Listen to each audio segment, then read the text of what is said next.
week. Some big scores, some big injuries, and some big trades we made in round eight with this interesting looking team lists. I'm going to not go through the team list so much today because there's quite a lot of changes that most others are going to touch on. I'm going to touch on the injuries and what it means for who you should look to bring in and the origin planning and looping you might be able to do this week. All right, so we'll start off briefly with how I went. I did pretty well after the Couchman 81 last week, not having that. From then on, it went relatively well and ended up with making up a couple thousand ranks back after I lost them last week before. But yeah, ended up holding safe half because of the Dewey and the Latu Fainu injury news. There's a couple of 4 week, 5 week injuries that haven't turned out to be like that. I reversed that, but I'm probably going to sell these three this week as a result. So yeah, Harry Grant out 4 or 5 weeks at least with a hamstring injury. Sell. Easy sell. Safe half. 43 with a try. Is not score. Just isn't doing what we wanted him to do. Not getting involved enough, not unfortunately. So he's probably a sell as well. Tom Jenkins not getting the ball, probably a sell. Um, Jaden Campbell, he's been reported now as basically at least 4 weeks out. So that's unfortunately, given how good he was going, a sell. I'm personally holding only because this week, only because I can afford to do the trades that I want without selling him, just in case that 10% chance that those 1 to 2 week whispers from the last couple of days do end up being true. But high odds that he goes out next week for like I don't know, a Fifita, a Drinkwater, somebody along those lines. But yes, it's an interesting week this week because so many people to get, so many people to trade, you can't get them all. Anyway, who's another one? Reece Walsh out 4 to 6 at least with a bad PCL injury. Now, keep in mind that PCL is a little bit like ACL in that when they come back, they often have reduced performance for a while, less explosiveness and stuff like that. Remember Dylan Edwards at the back end of last year? Came back a little bit early. He ended up not looking great for about a month before he really got into it. I'd say Reece Walsh has pretty much washed his chances for Origin this year and will start pretty slowly back when he gets into the team. So he's also a big sell. Selwyn Cobbo starts at fullback. Not too much fancy relevance there. I mean, he just dropped an 8. He's not a urgent go out and buy this week. Um, we do have Lockie Hubner also out with concussion. He's probably a hold. Bit annoying considering how many games he's missed recently, but he's starting lock and he's still only about 400k. You keep that around in your team as long as you can. The interesting thing is Jai Arrow moved to lock this week with Aitken Edge, Trell fullback, Gray 14, White, Campbell Graham back in the centres. So not the best signs for huge minutes going forwards, but you still will take the cash rises that he's got coming up after he gets back from this concussion protocols. I suppose the one we've really got to talk about now is well, David Fifita, he's named this week after being supposedly out for 4. A few traded, a few didn't get him as a result. A few were locked into him and got a dinner play, stuff like that. It's another reason why I'm just a little iffy on selling Campbell straight away, because who knows, he might be back next week with all this Des logic. But yeah, will he play a full game for Feeder? 1 week hamstring, usually it's 2 before even a minor one is fully done, and they're high re-injury risk. Similar with Lucas coming off a long stint on the sidelines with a hamstring injury. However, he fits my team really well and was just he with his duel, he was basically the best center in the game for those first couple of weeks. So with Kautonga, this is the other one. Kautonga would have been probably top of my sell list, even above Jenkins, had it not been for Tuilagi getting suspended for 2, 3 weeks, I think. So after the Eels bye and using him as a loop, he'll have another couple of weeks to slide up a little bit more money. And then I'll sell him after that. Probably not a round 12 guy, I'd imagine, if Tuilagi's going to come back in, because you have 13 for round 12, 15, 18, like last year, the three major buy rounds. But this year you also have the three minor buy rounds having 13. So, oh, he's a great number for that. Yeah, but the only way to make good ranks through that period now is going to be having a quality 13 rather than a 13 and then a 17 of some sort. You don't have to duck and dive as much. You can focus on maximizing the best squad through that time while holding some of your big guns. It'll be a balancing act, but will Tonga fit into that if he's going to score me a 20? I don't think so. So with me having Dylan Egan as well, safe half wasn't, but he's gone anyway. Preston is a small chance of origin base, and I probably want White up in my middles, given that Horsburgh is also likely for origin. I'm a little lacking in my centre department and my edge department, so Lucas makes a really, really good addition. Kiraz as well, if he doesn't make origin, will have brilliant buy coverage for me as well. Drinkwater's someone I have contemplated, but I don't think it's super urgent at the moment. And, well, doesn't play round 12, plays the others, which is really, really nice. But he's not running as much this year. He's very involved. I just want to see him start to really move, to be honest. Very good floor this year with the goal kicking, but I don't know. Kiraz also seemed to be carrying injury last year, and that's all fixed up, which is why he took so long to come back early this year. They wanted him fully fit. I think it was back related. So hopefully he can maintain that really, really powerful start he's had. So I like the trade-ins.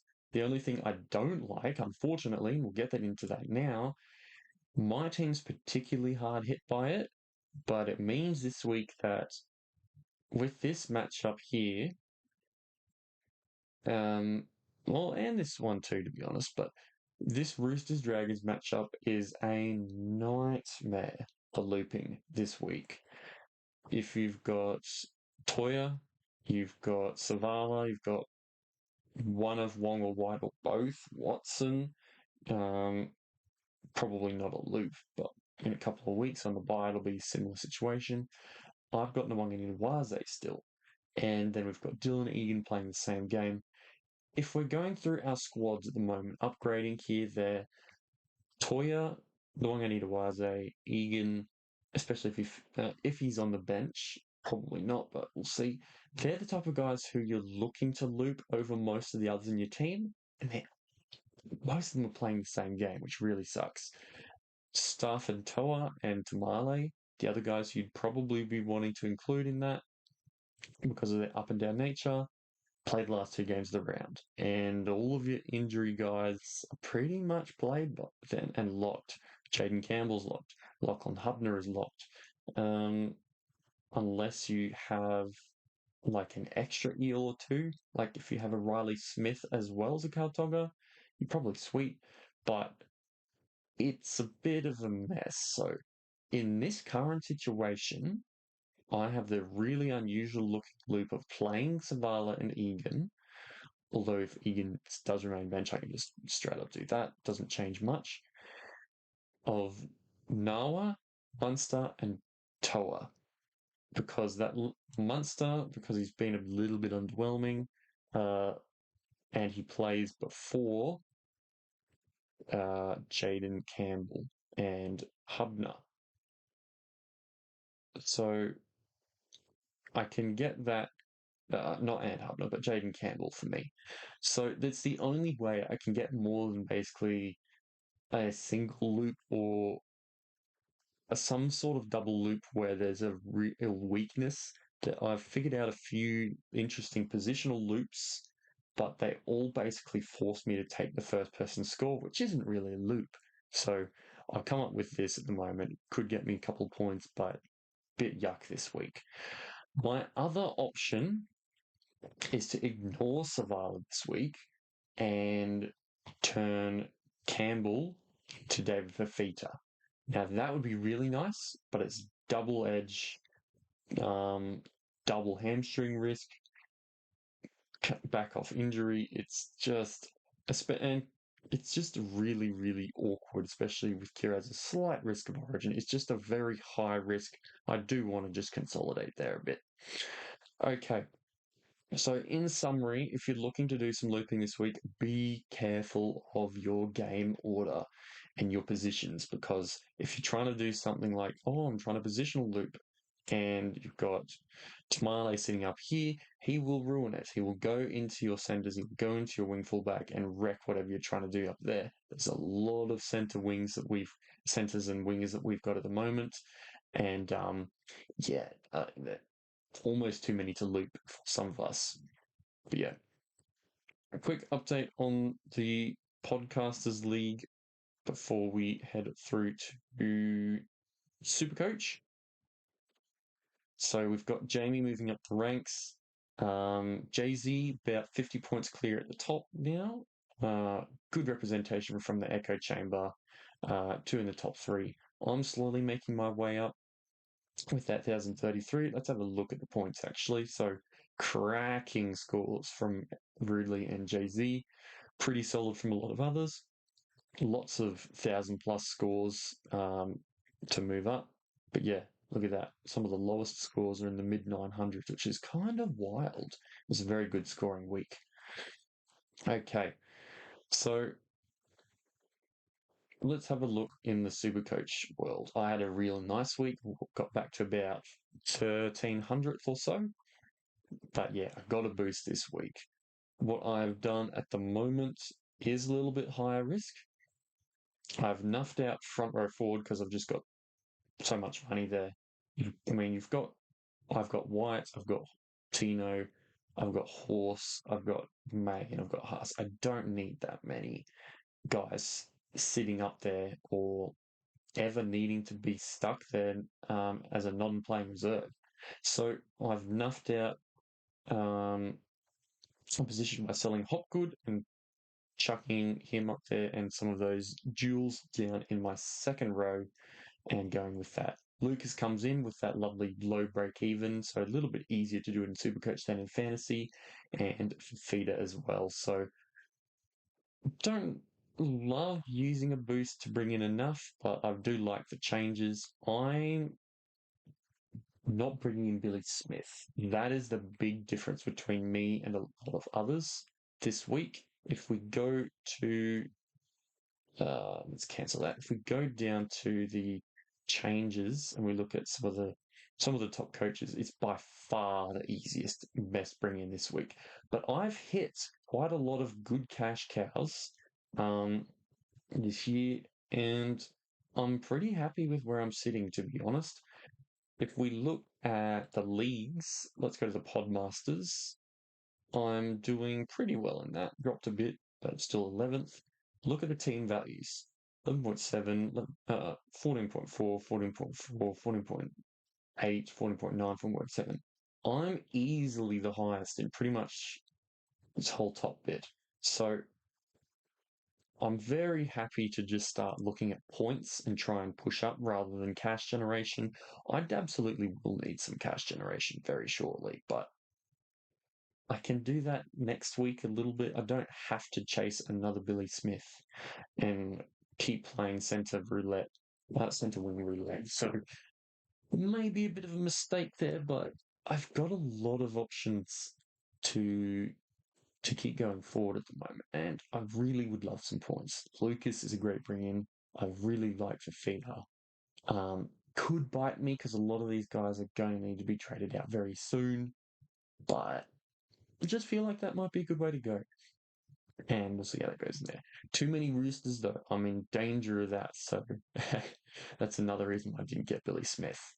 So who am I looking at captaining this week?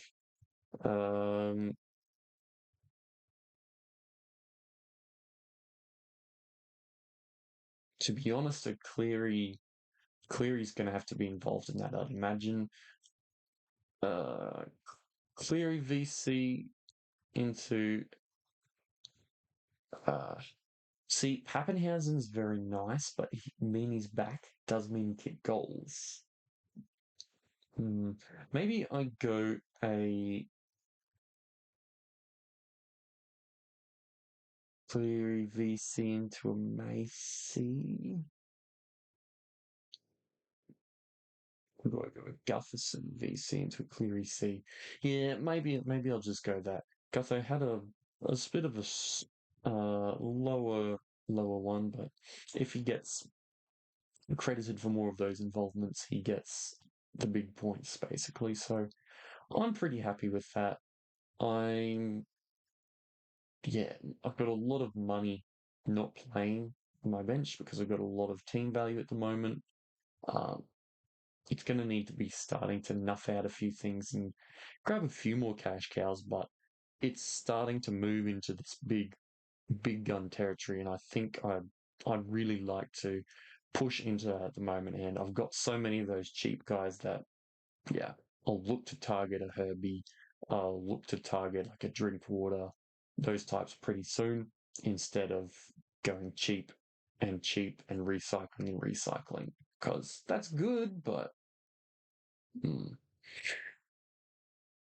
yeah, I still might go Billy Smith, but it just doesn't feel great for my team and my trades, my boosts and everything. I don't know. I'm possibly wrong with that, but going with this for the moment. Vibes.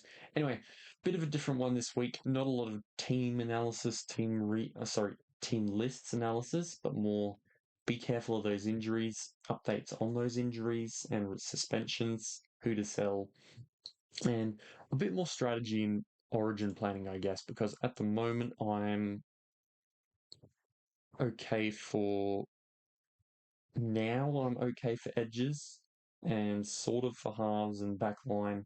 But yeah, still need a hooker, still potentially need some forwards, but we'll cross that bridge when we get a bit closer. I'm starting to plan a little bit better now, so we'll see how it goes, and I will catch you in the next video.